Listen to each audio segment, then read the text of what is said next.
I was the man of my dreams, deeply in love, finally becoming the married couple I'd always envisioned. Our wedding ceremony, a culmination of my fondest dreams, was adorned with blessings from many. I imagined my parents in heaven rejoicing, but little did I know, tragedy lurked ahead. Their betrayal shattered everything. I'll never forgive them for what they've done.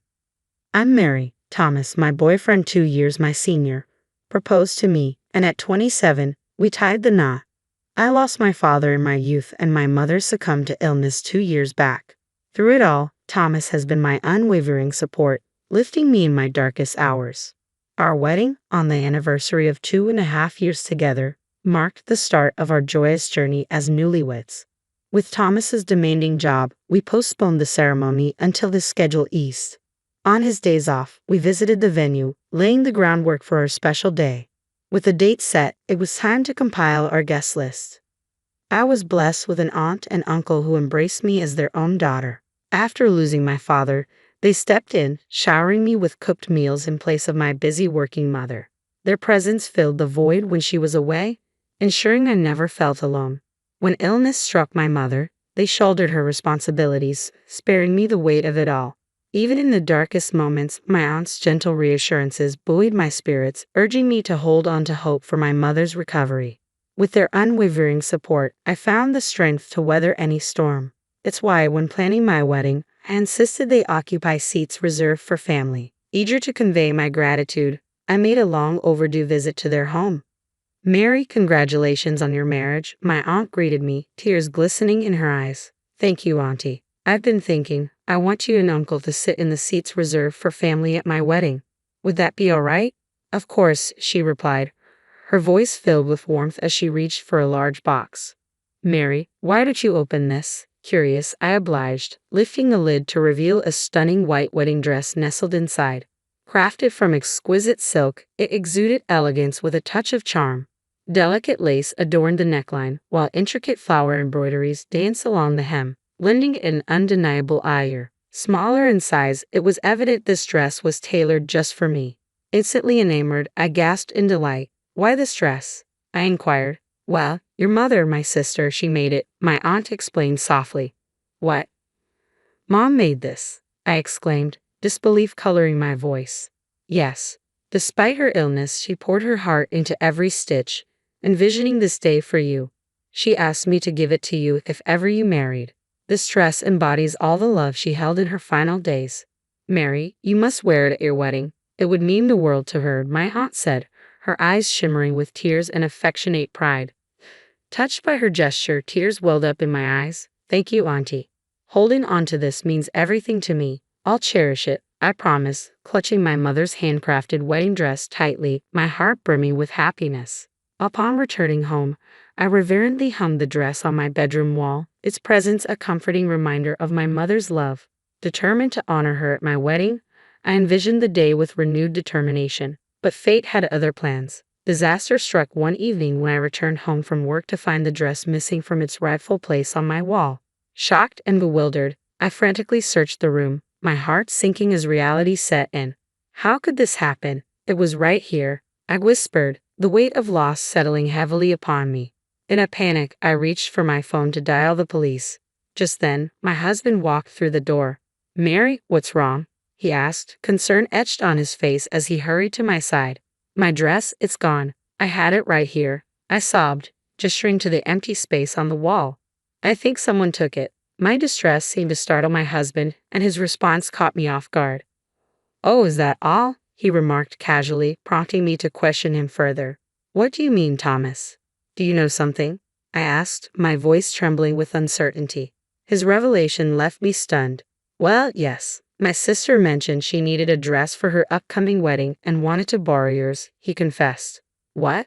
I gasped incredulously, realizing he had lent my precious wedding dress without consulting me. It dawned on me then that she had used the spare key from our mailbox to retrieve it. He handed my dress over to his sister without consulting me. I was beyond disbelief, my anger boiling over as I confronted him. "How could you do this?" I demanded, my voice trembling with fury.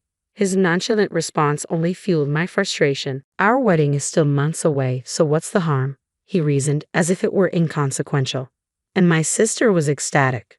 She's tight on funds and saw it as a saving grace. Saving grace? I never authorized any of this. I shot back, seething at his lack of consideration.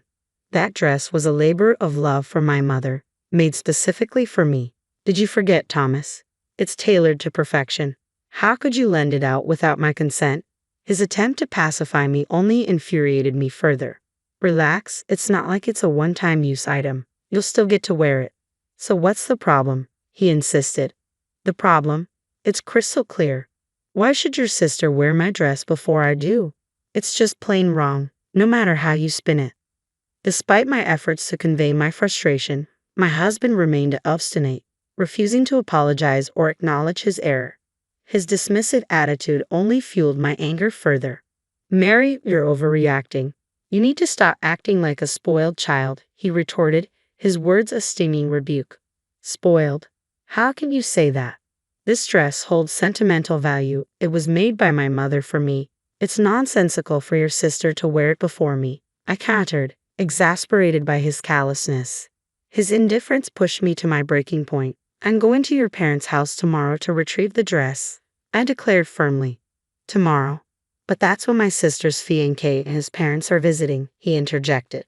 Your parents' house, and you think I should just sit back and let them decide? I snapped, incredulous. Let me be clear. Regardless of anyone's opinion, I refuse to allow your sister to wear that dress. The following day, I took a break from work to confront my sister-in-law. Upon reaching my in-laws' home, the lively chatter from within greeted me as I approached the open front door. Stealthily entering, I overheard unfamiliar voices engaged in conversation. You made this dress yourself? That's incredible, Cynthia. A man's voice praised, referring to my sister-in-law. Cynthia, basking in the admiration, modestly deflected the compliment. Oh, it was nothing, she downplayed, proudly showcasing my mother's meticulously crafted wedding dress to her fiancé and his parents. A surge of emotions welled up within me as I listened, my heart heavy with indignation. Claim of creating her dream dress struck a nerve. That dress was a symbol of my mother's love, crafted expressly for me. Without realizing it, I found myself drawn towards them, propelled by a mix of anger and hurt. Storming through the entrance, I snatched the wedding dress from my sister-in-law's grasp and declared, "This belongs to me," in front of the astonished onlookers. All eyes turned towards me, except for my sister-in-law, who paled at my assertiveness. Cynthia, is this true? Her fiancé questioned, prompting her to offer a feeble defense. No, it's not what you think. I really did make it myself. Realizing the futile nature of the conversation, I turned my attention back to Cynthia. Why don't you try it on then? My mother tailored it to fit me perfectly. It won't suit you. It was evident that the dress, designed for my petite stature, wouldn't flatter her taller, more athletic frame. What's going on? My husband's voice cut through the tension, finally making an appearance. My sister must have called him, he fumed, his face flushed with anger. Mary, what on earth are you doing? Are you trying to sabotage my sister's wedding? Sabotage. If anything, it's my wedding that's in jeopardy, I shot back at my husband, bracing myself for another outburst. Just stop. We call off our wedding, so hand over that dress to my sister. What?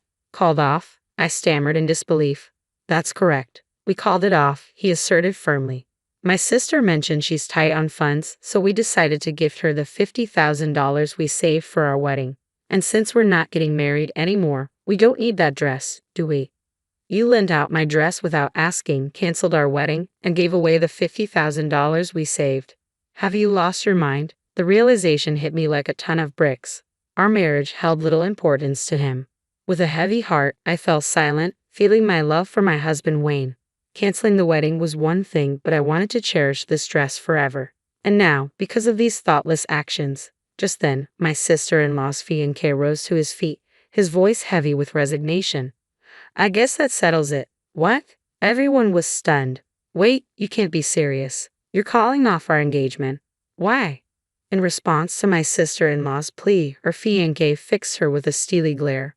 Why? It's plain as day. I can't marry someone who's capable of such deceit without a second thought. It's out of the question. Even his parents mirrored his sentiments, their quiet anger evident. Well, that settles that. No more talk of marriage, my fiancé declared, ready to leave with his parents. But just as they were about to depart, My sister-in-law burst in frantic and desperate. Hold on a minute. It's ridiculous to call off the engagement over something like this, isn't it? Mom, Dad, you don't agree, do you? Despite her impassioned pleas to her parents, it was too late. Why are you glaring at me, Mom, Dad?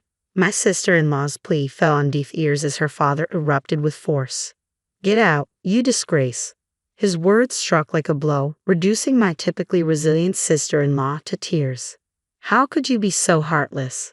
This is too much, she sobbed. Stop crying. I don't recognize you anymore. Her father rebuked, his voice filled with disappointment. I can't accept someone who shows such disregard for others' feelings as my daughter, her mother added sternly. Witnessing his sister's distress, my husband stepped forward to intervene. Mom, Dad, please calm down. There's no need to blame Cynthia like this. And you, Thomas, how dare you overlook Mary's feelings? Leave this house with Cynthia, his father added, his tone unwavering. You foolish son, his father's words rang out, stunning my husband into silence, his expression one of disbelief. Then, to my surprise, my mother-in-law approached me, bowing her head in apology. I'm deeply sorry, Mary. We were misled to believe that the dress was handmade by our daughter. No, it's all right, but I can't continue living with Thomas, I responded, my heart heavy with resolve. That's understandable. Our daughter is at fault here. You should move forward with your life without any concerns, she assured me. Her words struck a chord within me.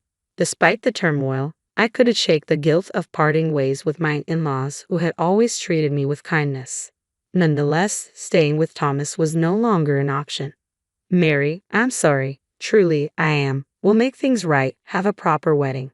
Please don't mention divorce, my husband pleaded, his tone shifting dramatically after his parents disowned him. But I couldn't fathom reconciling with a man devoid of spine. I'm forging my own path now. I can find happiness without you. His plea fell on deaf ears as I stood firm in my decision. Witnessing my resolve, my husband sank to his knees in defeat. After bidding my in-laws a heartfelt farewell, I left their home, packing my belongings and seeking refuge at my aunt's house. Though initially surprised, she respected my decision and welcomed me with open arms. My aunt skillfully repaired the torn dress, restoring its former glory. With my mother's dress refurbished, I sought alimony from my ex-husband, and we finalized our divorce. Unbeknownst to me, he had been diverting our wedding funds to my sister-in-law, which resulted in a slightly higher settlement for me. Both my husband and sister-in-law faced the consequences of their actions and were disowned by their parents, now residing together in our former home. Meanwhile, my sister-in-law, who had planned to be a homemaker, found herself jobless after quitting her job. Now, my ex-husband bore the sole responsibility of supporting them both. Reflecting on my experience, I resolved to be more discerning in choosing a partner if given another chance at marriage, ensuring a beautiful wedding while wearing my mother's cherished handmade dress.